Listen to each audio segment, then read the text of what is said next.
స్వాగతం. నా పేరు శేష్ కుమార్. వివరాలకైతే సిఎస్పురం మండలం చంద్రపాలెం గ్రామంలో 16 నెలల బాలుడిని కిడ్నాప్ చేసి అత్యంత కిరాతకంగా హత్య చేసిన నిందితుడిని అరెస్ట్ చేసినట్టు జిల్లా ఎస్పీ మల్లిగారు తెలిపారు.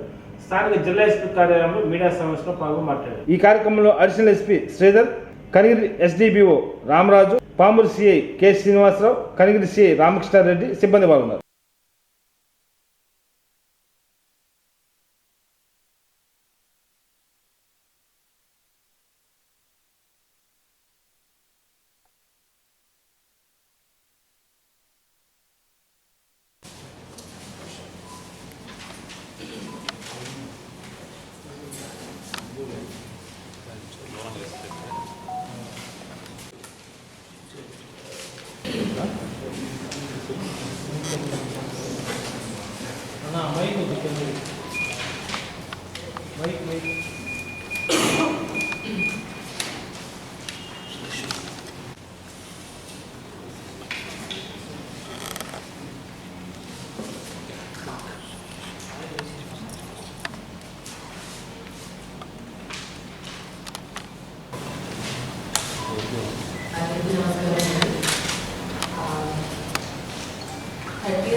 And 31st of August, interview around 2 o'clock time, police की information వచ్చింది that ఒక చిన్న బాబు 1.5 year old Babu from Mailari Kashi Sharo, aged 1 year and 7 months, belonging to SC College Chintapalli, mandal.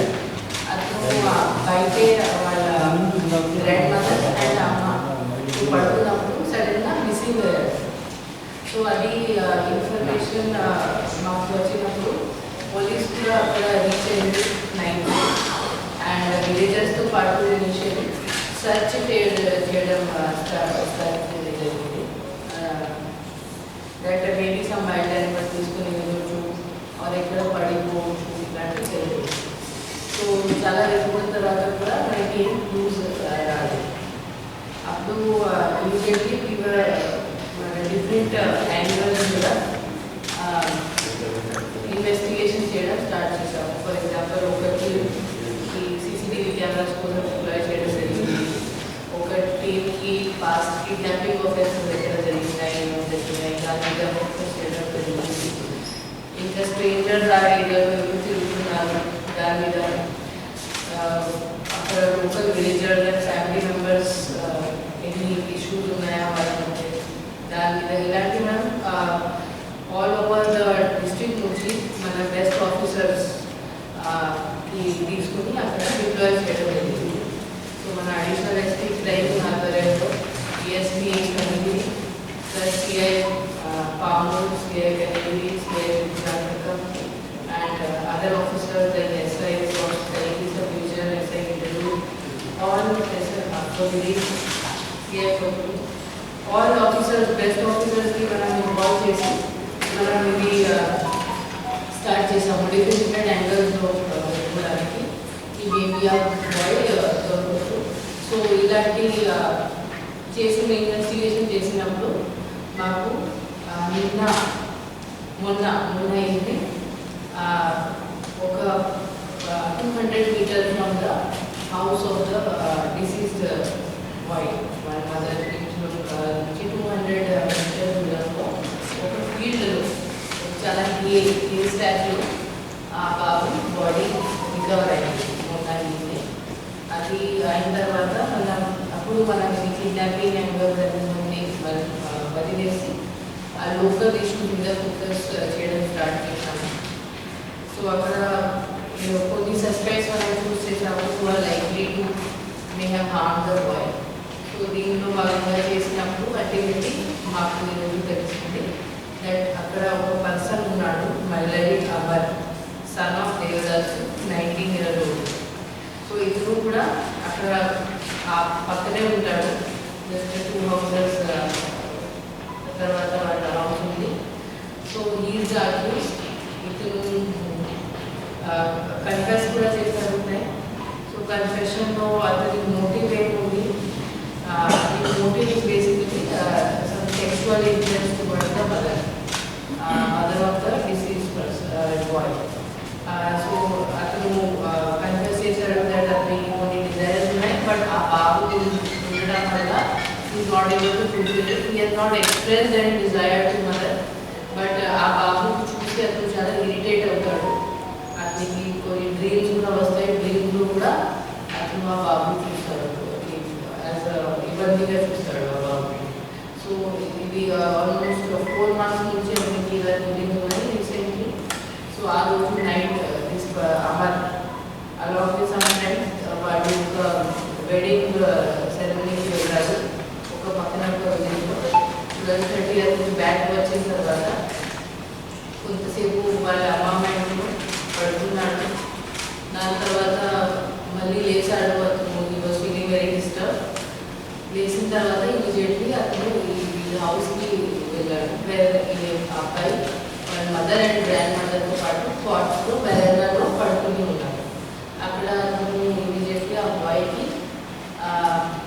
పట్టుకుని పికప్ చేసి అక్కడ నుంచి వెళ్ళడం స్టార్ట్ చేశారు. అబ్బాయి క్రైమ్ లేకుండా చేయడానికి అతని మౌత్ గట్టిగా క్లోజ్ చేసి ఉన్నాడు. దాని తర్వాత కొంత టైం దూరం వెళ్ళి ఫీల్డ్స్లో అక్కడ ఆ బాబుకి అక్కడ పెట్టాడు. దాని తర్వాత ఎయిర్కు కవర్ చేసి అక్కడ ఉంచి వెళ్ళిపోయాడు. ఆ సందర్భంగా అక్కడ యాస్ఫిక్సియా వల్ల బాబుని డెత్ అయింది. అది మనం అక్కడ స్పాట్లో పిఎం కూడా చేయడం జరిగింది. నిన్న ఒక ఫారెన్సిక్ ఆఫీసర్ కూడా వచ్చి అక్కడ మొత్తం చూసి మనతో పాటు స్పాట్ పిఎం కూడా చేయడం జరిగింది. సో దాంట్లో కూడా ఇది కన్సిస్టెంట్ యాస్ఫిక్సియా డెత్ ఆక్సిజన్ లేకుండా ఉండడం వల్ల బాబు చనిపోవడం జరిగింది.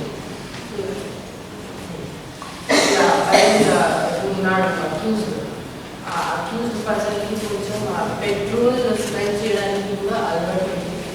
సో అది దాంట్లో చాలా అడిక్ట్ ఉన్నాడు ఆ పెట్రోల్ స్మెల్ వల్ల. దానివల్ల కొంచెం డిస్టర్బ్ టైప్ క్యారెక్టర్ ఉన్నాడు అతను. అండ్ ఆ రోజు కొంచెం డిస్టర్బ్ అయి ఇది చేయడం జరిగింది. సో మనం చాలా యాక్చువల్లీ ఫస్ట్ ఇనిషియల్గా ఇది అనుకుని బేబీ బాబు మాకు దొరుకుతాడు. మేము చాలా ఎఫర్ట్స్ పెట్టాము. మొత్తం డిస్ట్రిక్ట్ నుంచి 5-6 వెరీ గుడ్ ఆఫీసర్స్కి అక్కడ పంపడం జరిగింది. So that in the hope that you will be able to recover. But unfortunately ఆ రోజే బాబు పంపడం జరిగింది, దాచిపెట్టడం జరిగింది. బట్ మనం బాడీ రికవర్ అయిన తర్వాత within short time we were able to find out who is the accused person. Now the accused person ki arrest చేయడం జరిగింది. accused కి త్వరగా మనం ఛార్జ్ షీట్ కూడా ఫైల్ చేస్తాము. And we will ensure that justice జరగడానికి మనం ప్రయత్నిస్తాం.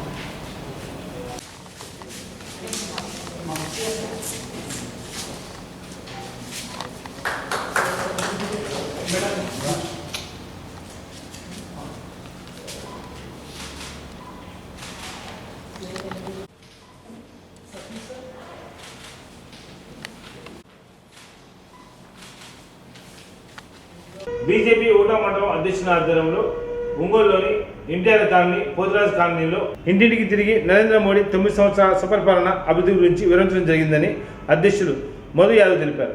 ఈ కార్యక్రమానికి ముఖ్య అతిథిగా ఒంగోలు అసెంబ్లీ కన్వీనర్ యోగ యాదవ్ హాజరయ్యారు. దాంట్లో కూడా ఆయన ఆశయాలను కొనసాగిస్తూ ఆయన కుమారుడు రేపు 24లో కూడా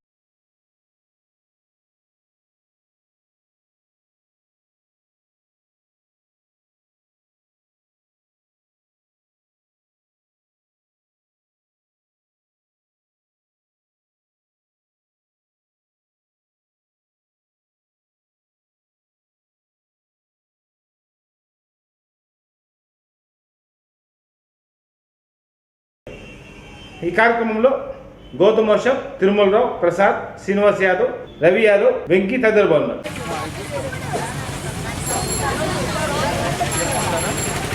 చెప్పేది ఏంటంటే ఇప్పుడు ఇక్కడ పేర్లు రాసుకున్న వాళ్ళందరూ సహా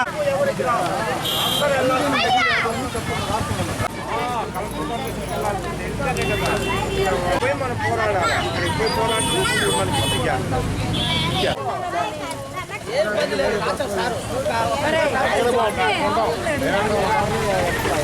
అవును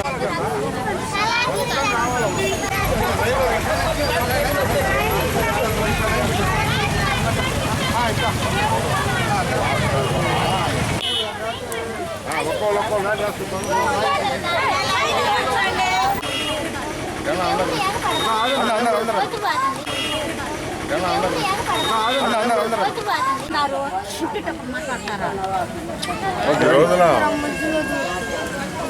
పోతురాజు కాలువ దగ్గర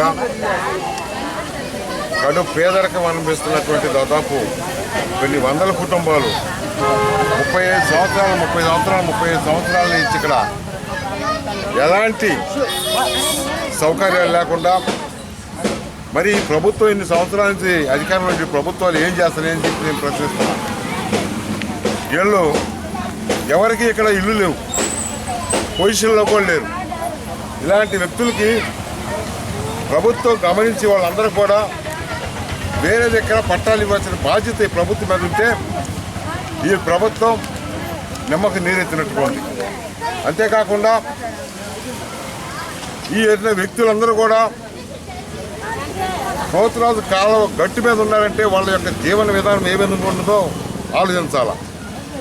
మరి నడుము రోజు నీళ్లు, ఎలాంటి డ్రైనేజ్ సౌకర్యం లేదు, రోడ్లు లేకుండా కరెంటు సరిగా ఉండి లేక ఇన్ని ఇబ్బందులు పడుతుంటే మరి ఓట్లు వేయించుకున్నటువంటి నాయకులు మరి ఏం చేస్తున్నారని చెప్పి నేను ప్రశ్నిస్తున్నా.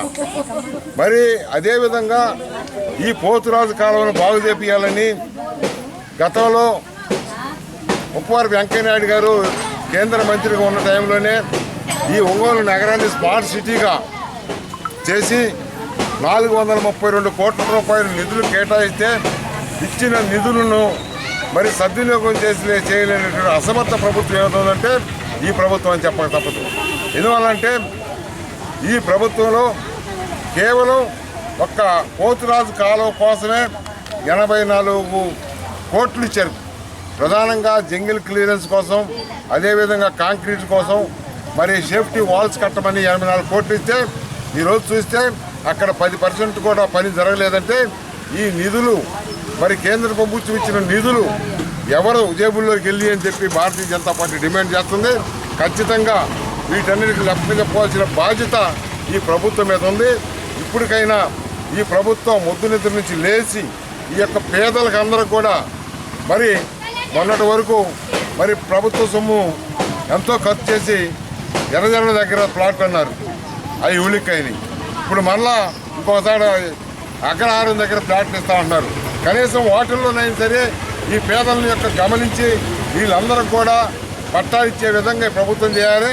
అదేవిధంగా వీళ్ళందరి ద్వారా త్వరలోనే మేము కూడా కలెక్టర్ గారికి వీళ్ళ ద్వారా వీళ్ళని తీసుకొని కలెక్టర్ గారికి కలిసి వీళ్ళ యొక్క విన్నపాలని ఆయన తెలియబడటం జరుగుతుంది. ఖచ్చితంగా ఈ యొక్క పేదలందరూ కూడా న్యాయం జరిగేంత వరకు భారతీయ జనతా పార్టీ పోరాడుతుందని చెప్పి సందర్భంగా తెలియజేస్తున్నాం. ఈరోజు ఒంగోలు కార్పొరేషన్లో ఉన్నటువంటి పోతురాజు కాలువ సందర్శనానికి మేము రావడం జరిగింది. ఈ సందర్భంగా ఈ పోతురాజు కాలువ గట్టున చాలామంది అనేక మంది పేదవాళ్ళు గృహాలను ఏర్పాటు చేసుకొని నివసిస్తూ ఉన్నారు. వాళ్ళకి ఎటువంటి సౌకర్యం లేదు. అదేవిధంగా వాళ్ళకి ఎటువంటి సౌకర్యాలు లేకపోగా వాళ్ళకి పట్టాలు కానీ ఎటువంటి శాశ్వతమైన గృహ నిర్మాణానికి వాళ్ళకి అవకాశం లేదు. కాబట్టి తక్షణమే గవర్నమెంట్ వాళ్ళకి కావాల్సిన పట్టాలని సమకూర్చి వాళ్ళు నివాసయోగ్యంగా ఉండే చోట ఇళ్ల స్థలాలను కేటాయిస్తారని భావిస్తూ ఉన్నాము. గవర్నమెంట్ తక్షణమే చర్య తీసుకొని వీళ్ళ సమస్యల్ని తీర్చాలని చెప్పి విన్నపిస్తూ సెలవు తీసుకుంటున్నాం. రాహుల్ గాంధీ చేపట్టిన భారత్ జోడో యాత్ర సెప్టెంబర్ 7వ తేదీకి సంవత్సరం పూర్తి సందర్భంగా ప్రకాశం జిల్లా కాంగ్రెస్ పార్టీ ఆధ్వర్యంలో సంఘీభ యాత్ర నిర్వహిస్తున్నట్టు జిల్లా అధ్యక్షుడు ఏదాసాగర్ రెడ్డి తెలిపారు. జిల్లా పార్టీ కార్యాలయంలో మీడియా సమావేశంలో పాల్గొనబడ్డాడు. ఈ కార్యక్రమంలో ఎస్సీసీఎల్ రాష్ట్ర కో చైర్మన్ ఉద్దండి మల్లికార్జున్, మన్నం ప్రసన్నరాజు, ఉంగరాల శ్రీను తదితరులు ఉన్నారు.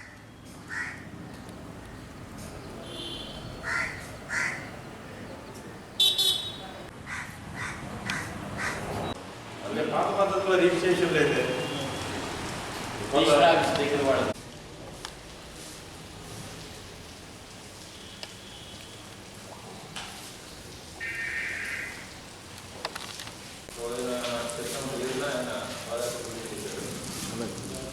మళ్ళీ 7కి ఎల్లుండికి సంవత్సరం. ఈరోజు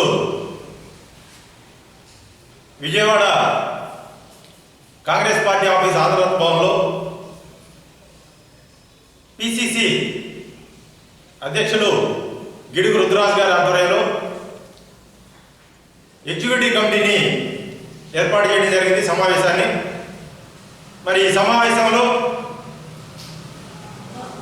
రాహుల్ గాంధీ గారు భారత జోడో యాత్రను ప్రారంభించి సెప్టెంబర్ 7వ తారీఖు తోటి సంవత్సరం పూర్తిగా కావస్తున్నటువంటి సందర్భంలో మరి దేశంలో ఉన్నటువంటి కాంగ్రెస్ పార్టీ శ్రేణులందరూ కూడా అన్ని రాష్ట్రాల్లో అన్ని జిల్లా హెడ్ క్వార్టర్స్లో భారత జోడో యాత్రకి మద్దతుగా సంపూర్ణ మద్దతుని తెలియజేస్తూ మరి భారత జోడో యాత్ర యొక్క ముఖ్య ఉద్దేశం రాహుల్ గాంధీ గారు ఈ భారత జోడో యాత్రని ఎందుకు చేపట్టవలసింది వచ్చింది అనేటువంటి లక్ష్యాలను దృష్టిలో పెట్టుకొని మరి ప్రతి జిల్లా హెడ్ క్వార్టర్స్లో కూడా సాయంత్రం 4 గంటల నుంచి 5 గంటల వరకు 1 గంట సేపు భారత్ జోడో యాత్రని నిర్వహించమని చెప్పేసి పిసిసి అధ్యక్షులు వారు ఆదేశాలు జారీ చేశారు. మరి ఈ కార్యక్రమానికి ప్రకాశం జిల్లాలో ఉన్నటువంటి అన్ని నియోజకవర్గాల సమన్వయకర్తలు, మండల పార్టీ అధ్యక్షులు, మరి గ్రామస్థాయి నాయకులు, కార్యకర్తలు, మరి రాష్ట్ర స్థాయి నాయకులందరూ కూడా ఈ కార్యక్రమంలో పాల్గొని మరి పార్టీ అనుబంధ సంఘాల ఎన్ఎస్యూ కానీ, యూత్ కాంగ్రెస్, మహిళా కాంగ్రెస్, ఐఎన్టీయూసీ, సేవాదల్, మరి ఎస్సీసీఎల్, బీసీసీఎల్ అన్ని డిపార్ట్మెంట్లకు సంబంధించినటువంటి నాయకులందరూ కూడా ఈ కార్యక్రమంలో పాల్గొని దిగ్విజయం చేయవలసిందిగా ప్రకాశం జిల్లా కాంగ్రెస్ కమిటీ నుంచి విజ్ఞప్తి చేస్తాం. ఈరోజు ప్రకాశం జిల్లా కాంగ్రెస్ పార్టీ కార్యాలయం నందు రాష్ట్ర అధ్యక్షుల వారైన గిడుగు రుద్రరాజు గారి ఆదేశాల మేరకు జిల్లా అధ్యక్షుడైన ఏదా సుధాకర్ రెడ్డి గారి ఆశయం మేరకు రేపు 7వ తారీఖు రాహుల్ గాంధీ గారు పాదయాత్ర చేపట్టి కరెక్ట్గా సంవత్సరం అయిన సందర్భంగా ప్రతి జిల్లా హెడ్ క్వార్టర్ నందు సంఘీభావంగా రేపు సాయంత్రం 4 నుంచి 5 దాకా యాత్ర జరుగుతుంది. గత 3 రోజుల నుంచి అధ్యక్షుల వారు ఒంగోలు పార్లమెంటరీ నియోజకవర్గ పరిధిలో ఉన్న 7 నియోజకవర్గాల సమన్వయ కమిటీలను వేయటం, ఆయా మండలాలకి బాధ్యతలు అప్పజెప్పటం, పార్టీని బలోపేతం చేసే దిశగా ఈ 3 రోజుల నుంచి నిర్విరామంగా అధ్యక్షుల వారు తిరగటం జరిగింది. వాళ్ళందరికీ కూడా పిలుపునిచ్చేది ఒకటే, రేపు 7వ తారీఖు సాయంత్రం 4 మన రాహుల్ గాంధీ గారి పాదయాత్రకి మద్దతుగా ఎందుకు చేపట్టాడు, దానివల్ల వచ్చిన పరిణామాలు ఏంది, దానివల్ల ఫలితాలు ఏంది, వీటన్నిటినీ జనాలకు తెలియజేసే దిశగా రేపు సంఘీభావ యాత్రలు అందరూ పాల్గొంటారని మనం చేస్తాం. సంవత్సర కాలంలో రాహుల్ గాంధీ గారు జూడో యాత్ర ప్రారంభించి ఎల్లుండికి సంవత్సరం అవుతుంది. ఆ జూడో యాత్ర విజయపదంగా భారతదేశంలో దిగ్విజయంగా నడిచింది.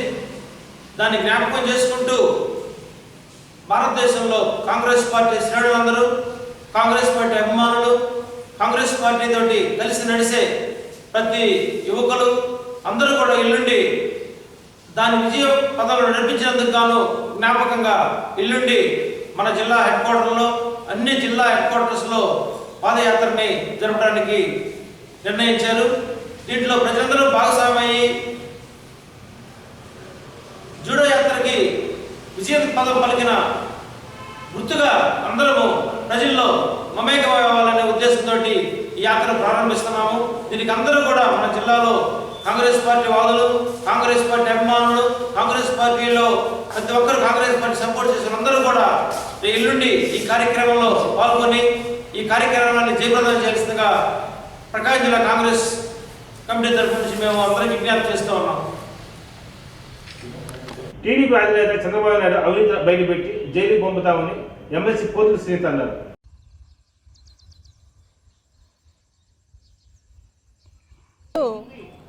నాలుగు రోజుల నుంచి చంద్రబాబు నాయుడు పైన వస్తున్నటువంటి అవినీతి బండారం, మరి ఐటీ సోకాల్డ్ నోటీస్ ఏదైతే ఇచ్చిందో చంద్రబాబు నాయుడు అవినీతి పైన, మరి చంద్రబాబు నాయుడిని అడుగుతున్నాం, ఎందుకు చంద్రబాబు నాయుడు దీనిపైన స్పందించట్లేదు, చంద్రబాబు నాయుడు ఎందుకు మాట్లాడటం లేదు, దీనికి చంద్రబాబు నాయుడు సమాధానం చెప్పాలని చెప్పి కూడా ఈరోజు అందరు కూడా అడుగుతున్నారు. అయినా కూడా చంద్రబాబు నాయుడు ఎక్కడ కూడా నోరు మెదపడం లేదు. ఆయన కొడుకు లోకేష్ కూడా మాట్లాడడం లేదు. మరి ఆయన దత్తపుత్రుడు పవన్ కళ్యాణ్ కూడా ఏమాత్రం కూడా స్పందించటం లేదు. మరి పచ్చ మీడియా వాళ్ళు కూడా కథనాలు రాసే పచ్చ మీడియా కూడా దీనిపైన స్పందించట్లేదు. మరి డిబేట్లు లేవు, చర్చలు లేవు. మరి చంద్రబాబు నాయుడు పైన ఐటీ సోకాల్డ్ నోటీసు ఇంత పెద్ద ఎత్తున ఇస్తే మరి చంద్రబాబు నాయుడు ఏం చేస్తున్నాడు? చంద్రబాబు నాయుడు నేపథ్యం అంతా కూడా కుట్రలు కుతంత్రాలతోనే రాజకీయ నేపథ్యం అంతా కూడా వచ్చింది. మరి అమరావతిలో ఏదైతే అమరావతి రాజధాని అని చెప్పి తాత్కాలిక బిల్డింగులు కట్టాడో మరి అందులోనే ఈరోజు 118 లక్షల కోట్ల రూపాయలు మరి అవినీతి జరిగిందని చెప్పి మరి ఐటీ శాఖ పంపిస్తే మరి దానిపైన కానీ మరి వాటిని ఏదైతే మీడియా బయట పెట్టిందో మరి వాటిపైన ఎందుకు చంద్రబాబు నాయుడు కొడుకు ప్రతి దానికి కూడా పరువు దావా నష్టం కేసు కింద వెళ్తారే, వీళ్ళు ఎందుకు పరువు నష్టం దావా కేసు వేయలేదని నేను అడుగుతున్నాను చంద్రబాబు నాయుడిని, లోకేష్ని. ఎందుకు మీరు స్పందించట్లేదు? అంటే మీ అవినీతి ఏ స్థాయిలో మీ అవినీతి ఈరోజు బయట పెట్టారో నేను ఒకటే కోరుతున్నాను. ఈరోజు సిబిఐ వారిని ఒకటే కోరుతున్నా, చంద్రబాబు నాయుడు ఇంకా అనేక వేల కోట్ల రూపాయలు అవినీతి బండారాన్ని ఖచ్చితంగా విచారించాలి, వాళ్ళని ఖచ్చితంగా కూడా జైలుకు పంపాలని చెప్పి కూడా నేను ఈ సందర్భంగా చంద్రబాబు నాయుడు కొడుకుని మరి కేంద్రం ఏదైతే దారి ఆపుతుందో చేపట్టాలని చెప్పి కూడా నేను విజ్ఞప్తి చేస్తున్నాను. ఎందుకంటే చంద్రబాబు నాయుడు యొక్క ప్రభుత్వం 2014 నుంచి 19 వరకు ఆయన పరిపాలన అంతా కూడా అవినీతిమయమే. మరి అమరావతిని చెప్పి కోట్ల రూపాయలు కొల్లగొట్టడం, మరి ఏటీఎంగా పోలవరాన్ని వాడుకోవడమే, ఇవన్నీ చూసి విసిగిపోయే ప్రజలు ప్రజాక్షేత్రంలోనే చంద్రబాబు నాయుడికి 2019 ఎన్నికల్లోనే బుద్ధి చెప్పి ఇంట్లో కూర్చోబెట్టారు చంద్రబాబు నాయుడికి. మరి ఆ భాగవతం అంతా కూడా ఈరోజు అవినీతి బండారం అంతా కూడా ఒక్కొక్కటే బయటకు వస్తుంది. ఇప్పుడు బయటకు వచ్చింది కూడా చాలా తక్కువ, ఇంకా వేల కోట్ల రూపాయల అవినీతి బండారం చంద్రబాబు నాయుడు పైన ఉన్నాయి. మరి సిబిఐ ఖచ్చితంగా ఎంక్వైరీ చేయాలి, చంద్రబాబు నాయుడు కొడుకుపైన తగు చర్యలు తీసుకోవాలని చెప్పి కూడా ఈ సందర్భంగా నేను సిబిఐ వారిని కూడా కోరుతున్నాను. ఏది ఏమైనా చంద్రబాబు నాయుడు ఆయన యొక్క నేపథ్యం అంతా కూడా అనేక సందర్భాల్లో కూడా మరి చంద్రబాబు నాయుడు పైన అవినీతి ఆరోపణలు వచ్చినా కూడా కోర్టులను మేనేజ్ చేయడము, స్టేలు తెచ్చుకోవడమే చంద్రబాబు నాయుడు యొక్క దాంట్లో నైపుణ్యత పొందినటువంటి నాయకుడు చంద్రబాబు నాయుడు. ఎందుకంటే తెలంగాణలో ఓటుకు నోటు కేసులో కూడా మరి 10 సంవత్సరాలు అక్కడ ఉమ్మడి రాష్ట్రంలో పరిపాలన చేసే ఒక హక్కు ఉండేది కూడా, దాన్ని కూడా వదులుకొని కేవలం తన స్వార్థ రాజకీయాల కోసం, తన సొంత ఆదాయం కోసమే ఆ రోజు ఓటుకు నోటు కేసులో రెడ్ హ్యాండెడ్గా పట్టుబడిన చంద్రబాబు నాయుడు తెలంగాణ నుంచి పారి వచ్చి ఇక్కడ ఆంధ్రలో పరిపాలన చేసిన సందర్భాలు రాష్ట్ర ప్రజలు చూసే ఆయనకు 2019 కూడా బుద్ధి చెప్పడం జరిగింది.